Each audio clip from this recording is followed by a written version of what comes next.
All right, first video right out the gate, McGregor, Khabib. And look, I want to start out by saying a lot of you guys may know me, maybe you do, maybe you don't. I'm a boxing guy, so I'm a boxing guy talking about MMA. This is my first video to make, so I'm kind of excited. And I actually ordered the pay-per-view, therefore, you know, most of you guys out there listening probably streamed it or whatever, so at least I paid for the shit. So hear me out. This is my opinion of what happened.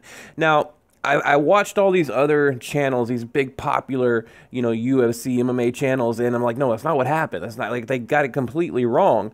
You know, I went back, I watched it, HD, you know, I recorded it, and, you know, I saw something completely different. Now, I'll talk about the actual fight at the end of the video, but let's get to what everyone wants to hear about, which was the brawl at the end of the video. Okay, you got Khabib going completely freaking crazy, right? I mean, he like lost his damn mind. Excuse me, completely loses his damn mind at the end. Okay, so right here, chokes out McGregor, which really, he didn't choke him out. McGregor, he was exhausted, he was tired, you know, he got like the neck crank there. I think, you know, he just gave up because, you know, he was probably about to break his neck, and McGregor knew that, so he just gave up. Round 4, right? Okay, so enough of that. So right here, you know, he's talking, you know, talking trash to McGregor on the ground, and I'm thinking, okay, that's the end of it, right? You know, it was a good fight. You know, a good competitive fight. Not really. McGregor pretty much got just slaughtered, but we'll get into that. So next thing you know, he runs over to McGregor's corner, right? You know, talking all this crazy shit. And I'm like, oh man, like what's about to happen? You know, again, I thought this would probably be the end of it. You know, a little highlight reel, whatever, you know, trying to sell the rematch, that kind of thing.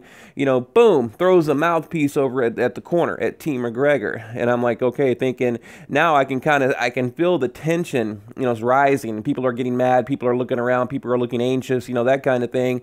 And next thing you know, dude flies over the cage. I'm like, whoa, wait a minute. And it reminded me of when McGregor went over the cage. I think it was against Aldo, I believe. You know, flies over the cage, goes out into the audience. But that was kind of different. He went out there to just, you know, like talk trash and, you know, kind of promote the fight, that kind of thing. I mean, Khabib went out there with violent intent. Okay, there's a difference. He went out there with violent content. He went out there to fight, to hurt this guy.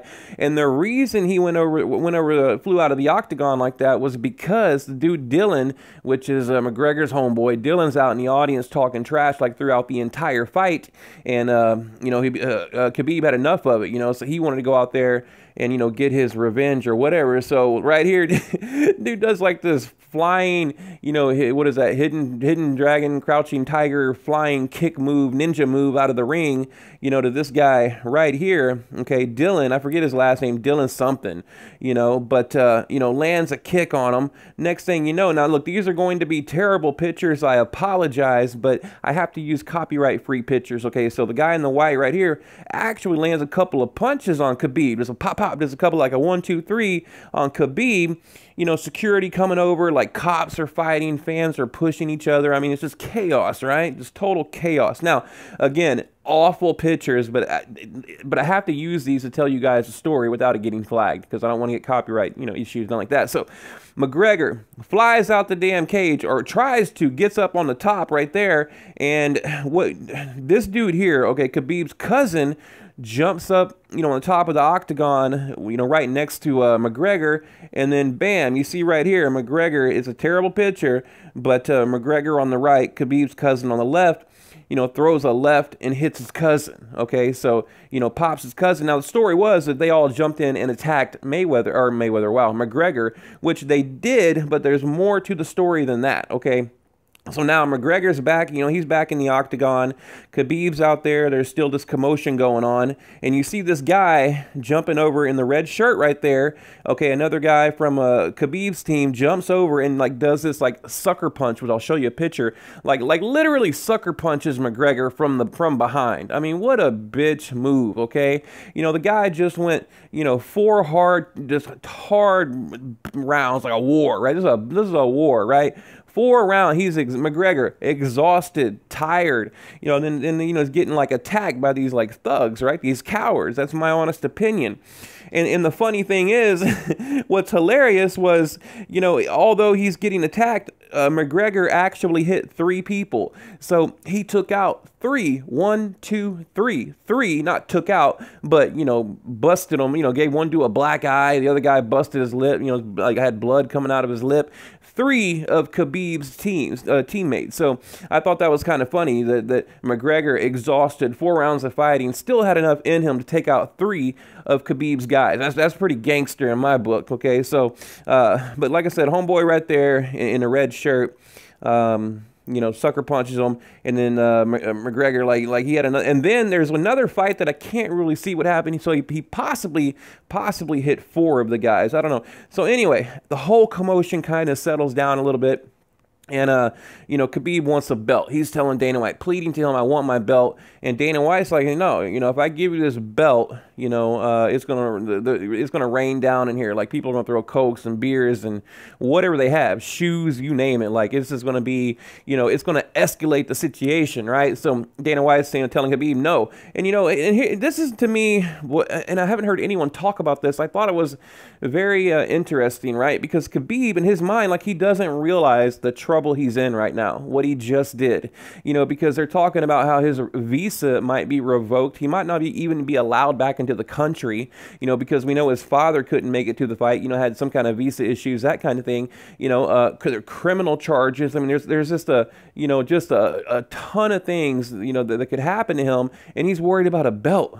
He's worried about a damn belt. You know, it just shows you like how detached he is from reality at this point. And, you know, and I'll give you my opinion on Khabib here in a minute, but here's the cousin. So this was the guy that jumped up on top of the octagon. McGregor threw the left, you know, popped him in the eye. That was the first guy that McGregor hit. And then he went back down into the octagon and hit 2 or 3 more, you know. So, but yeah, right here, there's the sucker punch. You know, the guy in the red that I was showing you. This guy here, sucker punches McGregor. Like I said, after 4 rounds of a hard-fought, you know, UFC battle, right? Comes in and sucker punches him. And I'll show you the picture of him again right here, the guy in the red. Okay, so yeah, I mean, just to backtrack a little bit, we'll quickly go over it again, because I mean, this is crazy to me. Like I said, you know, I'm a boxing dude. This is absolute crazy. You know, he wins, he throws the mouthpiece, jumps over the cage, flying ninja kick into the audience to Dylan. Dylan lays give him like a 2-piece, like a 1-2 pop pop. You know, next thing you know, McGregor's up on top of the octagon, and then the cousin jumps up there. McGregor pops cousin in the face. McGregor's back in the octagon. The guy in the red shirt jumps in the octagon. All hell breaks loose again. McGregor hits him, hits another guy, hits another guy. So hit a total of 4 guys. So go back and watch it, the actual video, if you don't believe me, because I've broken this down. You know, I watched it in slow motion. I'm zooming in and out. McGregor hit a total of 4 guys. So, you know, I thought that was pretty damn impressive, considering he went 4 rounds with Khabib, you know. So, but yeah, you know, I might leave it at that. Like I said, my first UFC kind of a reaction video, but I will say, you know, I bought the pay-per-view. It was incredibly entertaining. I mean, the co-main event and all the, they were just, and I'll make another video talking about them. Absolutely great fights. It was worth every penny. Usually when I order a boxing pay-per-view, I'm pissed off and disappointed. Not always, but usually. I'm not trying to like shit on boxing. I love boxing, but I'm just saying this is a very, very good, you know, pay-per-view. But Dana White, you know, he's upset. He's saying, well, you know, it ruined the whole event. This is not what we want. It's like bullshit, you know, this sells. I mean, you know, just like the whole McGregor throwing the dolly at the bus, you know, this is what I understand. Okay, so it's like Dana White, he doesn't condone that type of behavior, but when you order the pay-per-view, all they're showing on a loop, like on a 1-minute loop, is Conor McGregor throwing a dolly at the bus. A minute later, McGregor throwing a dolly at the bus. Okay, and then you fast forward and you got Dana White saying, oh, you know, we don't condone this type of behavior. Well, you're using that type of behavior to sell your pay-per-view, right? So if you don't condone that type of behavior, then why aren't you using it to make money? You know, so, you know, he just being a hypocrite about the whole thing. But Khabib, man, you know, I don't know. I'm kind of a fan. You know, I'll talk about the actual fight for like 2 minutes. I mean, he pretty much dominated in my mind. You know, I think round 3, I believe, McGregor, you know, he kind of stood up and traded, but he didn't have a whole lot of success trading with McGregor. But I mean, Khabib just had him on the ground and just completely smothered him. You know, that's what he does. He like just smothers you until you quit. You know, so in my mind, it kind of like reminds me of like that fat kid on the little skinny kid, and the little skinny kid gives up because he's like, dude, I can't do anything. I'm done. You know, and and that's his style of fighting. I don't like it. You know, you put Khabib in front of a real boxer, and I guarantee you, he'd get knocked out in like 2 rounds, 2-3 rounds. He'd be out cold, looking at the lights. I guarantee you. I guarantee you. So, you know, but look, I'll leave it at that. Yeah, I mean, I think it was just a punk move on Khabib, and I think, you know, McGregor, he handled defeat like a champ. You know, he did. He knew he lost, and he just said, hey, you know, you could tell he was humble. He was humble in defeat, right? Humble in defeat. All Khabib had to do was walk away and be the champion and be the new star of the UFC. But instead, you know, he's just like this cowardly thug. It's how people look at him, like just a coward. So anyway, what do you guys think? Leave it below.